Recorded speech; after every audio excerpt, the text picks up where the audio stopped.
Você já teve a sensação que não importa quantas calorias você corte, a balança simplesmente não mexe? E se eu te disser que a indústria das dietas simplesmente mentiu para você em relação a como seu corpo funciona? Hoje é segunda-feira e geralmente é o dia mundial de começar a dieta nova. Você passa a semana se controlando e comendo só o permitido. Aí chega o final de semana e os imprevistos começam a acontecer. Você exagera, se permite e como consequência disso, a culpa bate forte. E vem logo a promessa que na próxima segunda-feira tudo vai ser diferente. Se você já se pegou olhando para o espelho após furar sua dieta e acabou se sentindo uma verdadeira fracassada, não está conseguindo realmente fazer isso dar certo. Se eu te dissesse que chances são da culpa disso tudo estar acontecendo não ser sua, e sim da sua própria dieta. Se essa guerra com a balança, com a comida, soa familiar para você, fica aqui comigo neste vídeo. Eu vou te mostrar como abandonar essa luta e finalmente encontrar prazer e paz na hora de comer. E oi, se você não me conhece, eu sou Daniela Maione, eu sou nutricionista integrativa, mestre em imunologia do sistema trato gastrointestinal. E aqui nesse canal a gente fala sobre ciência, consciência, comportamento e autocura e tudo dentro desse universo da saúde integrativa. E hoje eu trouxe até um esqueminha aí pra gente falar sobre as dietas. Bem, eu acho que seria interessante já começar alinhando as expectativas. O que eu vou falar aqui é de uma mentalidade de dieta, é um comportamento restritivo, punitivo em relação à alimentação, pautado em regras rígidas, proibição e um controle até mesmo excessivo para atingir o padrão estético ideal. É isso que está meio imposto como conceito de dieta para a maioria das pessoas. Porém, dieta nada mais é do que tudo que a gente come. Se todo dia você come arroz, feijão, bife, batata frita, essa é sua dieta. Então vamos falar sobre essa mentalidade de dieta que tanto ronda a nossa sociedade. Então, eu quero que você saia daqui hoje, principalmente entendendo por que que as dietas falham, por que que o problema nunca foi você e o caminho da consciência e da liberdade alimentar. Então, quando a gente começa uma dieta, a promessa ela parece irresistível. Afinal, agora você tem um papel na sua mão falando o que você deve ou não deve comer, certo? E isso geralmente te deixa muito motivado, te deixa realmente esperançoso. E aí, o que que acontece? Quando você percebe que existe ali alguns alimentos que você pode, outros que você não pode comer, a sensação inicial é de controle, certo? Mas o que realmente acontece é que a nossa vida ela não para esperar você conseguir colocar toda a sua alimentação em ordem. A vida segue acontecendo. Eventos sociais, seu ciclo hormonal, a vida ficando uma loucura. Você acaba percebendo que a sua vida ela não cabe ali dentro daquele papel. O que pode gerar em você é essa sensação de restrição, de pode, não pode. Você acaba dando mais atenção para tudo que você não pode comer do que para aquilo que realmente está ali no seu plano alimentar, na sua dieta. Existe, então, dois pontos importantes para serem levados em consideração na hora que a gente está lidando aí com esse olhar de dieta que muita gente não leva em consideração. O primeiro é o lado biológico, e quando há uma restrição alimentar, principalmente de grande aporte calórico, o corpo, ele olha para isso como um sinal de alerta. Ele não vê sua decisão de redução calórica com esse olhar consciente de autocuidado. Não, muito pelo contrário. Seu corpo acredita fielmente que você está tentando matá-lo. Vai acontecer algumas alterações fisiológicas aí normais. Seu corpo vai passar por um momento de adaptação metabólica. Tudo isso porque ele realmente está vendo essa restrição como sinal de ameaça. E quando a gente fala do lado psicológico, muitas vezes, dependendo do tipo de relação cultural, social, familiar ali que você tem com o processo de comer, você pode sentir muito com essa restrição. E é normalmente comum ver no consultório essas pessoas que não estão acostumadas ou até mesmo têm uma relação muito mais emocional, afetiva com o ato de comer, elas sofrem muito a partir do momento que entram nessa mentalidade de pode ou não pode. Eu gosto de chamar de efeito do fruto proibido. Quando você diz para o seu cérebro que não pode comer chocolate, chocolate simplesmente vira protagonista na sua mente. Então, nós temos aqui o ciclo vicioso da mentalidade da dieta, onde partimos dessa restrição inicial, onde você começa a ver tudo como 8 ou 80, ou começa até mesmo a entrar numa noia de ficar contando calorias de tudo que ingere, o que não é sustentável a longo prazo, e pela vida simplesmente acontecer e ela sempre vai seguir acontecendo. Sua avó vai preparar aquele bolo que tem gostinho de infância, seus amigos vão te chamar para um happy hour no final de uma semana exaustiva de trabalho. Você vai chegar em casa cansada, sentir que merece agrado, merece aquela comida gostosa e vai recorrer para um iFood. Como consequência disso, chances são de você sentir culpa, sentir que fracassou, que não tem disciplina. E muitas pessoas até entram na neura do já que. Já que eu comi uma fatia de bolo, por que não comer o bolo todo? Já que eu comi um bombom, por que não comer toda a caixa? Já que eu faltei à academia um dia, por que não faltar a semana toda? Mas segue firme a sua promessa de recomeçar tudo perfeitamente na segunda-feira. Será que realmente esse sistema está funcionando para você? Será que realmente você está obtendo os resultados que tanto gostaria? Então chegamos aqui ao nosso ponto de virada, o processo de autoconhecimento. Tem gente que sim, só funciona com um papelzinho na mão. E tem gente que não, que seguir um plano alimentar só vai te fazer sentir o cocô do cavalo do bandido. Sentir que não tem disciplina, que não tem força de vontade. Mas o que te falta aí não é lutar ainda mais, e sim começar a fazer as pazes. Primeiro, fazer as pazes com você mesmo, com seu olhar, sua relação com a comida e entender de uma vez por todas que a forma que você come é tão importante quanto o que você come. Eu te convido a parar de buscar sempre uma solução externa e começar assim a ouvir o próprio corpo. Quando a gente parte desse processo de autoconhecimento, eu consigo estar alinhada com os meus ciclos hormonais, com os eventos sociais, com possíveis imprevistos e principalmente entender o verdadeiro significado daquele alimento para você. Ao longo desses 8 anos de prática clínica, atuando dentro do consultório, trabalhando com uma diversidade de pessoas, eu consigo entender que é muito particular a forma que cada pessoa se relaciona com o alimento. E eu vejo como uma falta de empatia, uma falta até de humanidade, o profissional que apenas está atento ao lado biológico do ser humano, abrindo mão aí de todos os seus aspectos sociais, culturais, enfim, toda a diversidade e a integralidade que o ser humano é. Então, a partir daqui, eu quero começar a ajudar vocês de alguma forma. E talvez você esteja tão desligada, tão desconectada de você mesma, que não saiba nem diferenciar os 2 aspectos da fome, a fome física e a fome emocional. Então é disso que nós vamos falar agora. Então é importante a gente entender que geralmente a fome física é aquela que surge aos poucos. A barriga dá uma roncadinha aqui, uma roncadinha ali, vai apertando, vai chegando perto daquele horário que geralmente você costuma comer, o horário do almoço, o horário do jantar, a fome ela vai ficando mais evidenciada. Você realmente sente essa sensação de aperto no estômago, dá até uma conversadinha com a gente, não é mesmo? Então essa fome física é aquela que pode ter qualquer coisa. Pratinho de arroz e feijão você bateria numa boa. Não é uma fome que a gente costuma escolher muito o que a gente quer comer, não. Já a fome emocional, geralmente ela é uma fome bem específica, súbita e urgente. Do nada te bate aquela vontade de comer churros com recheio de doce de leite. E geralmente ela é ligada a uma emoção ou a um sentimento.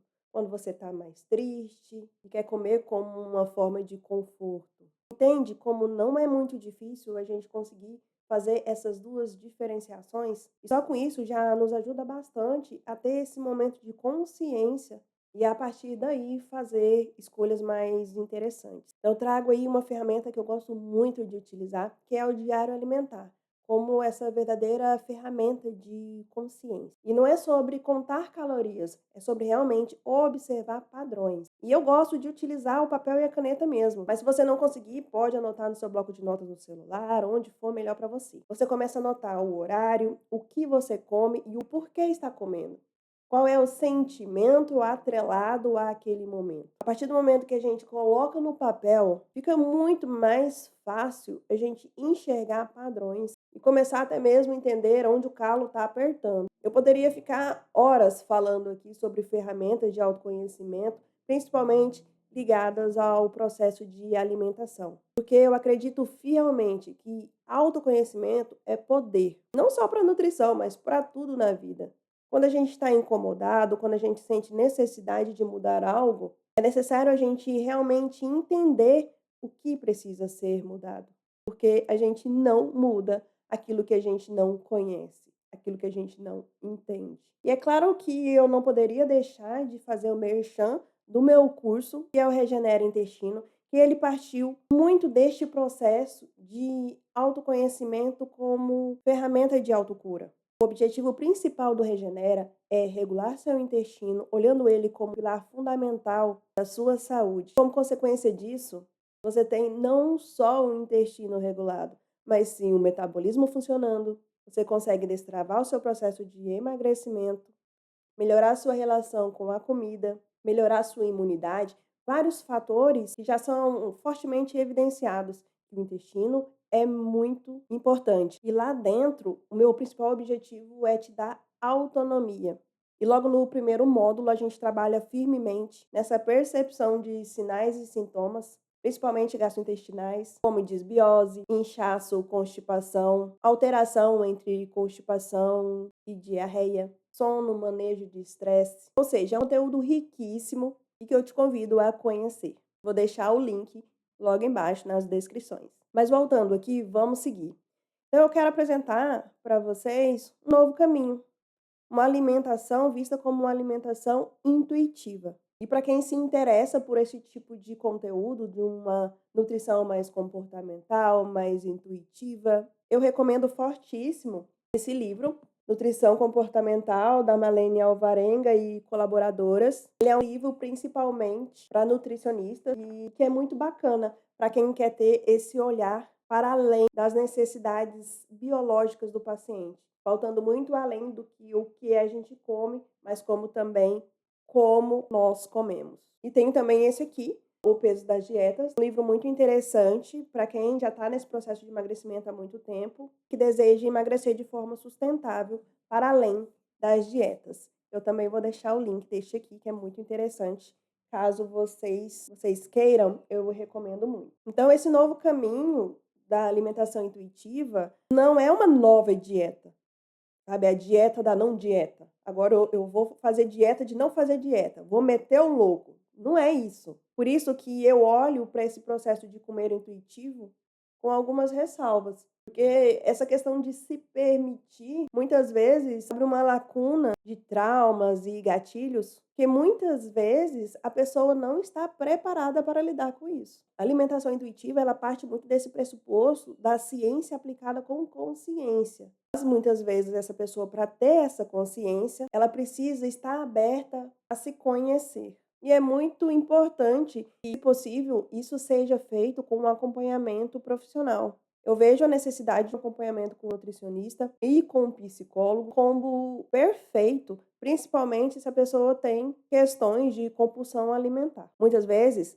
para que a gente consiga realmente abandonar essa mentalidade de dieta, a gente precisa conhecer não só nós mesmos, como conhecer o que faz bem e o que faz mal para nós. É preciso a gente reaprender a comer de fato. Aí sim, eu acredito que temos um terreno muito fértil a ser trabalhado. Se você não está disposta a fazer esse mergulho, chances são de você continuar naquele ciclo de repetição e frustração em relação à alimentação e seu corpo por muito mais tempo.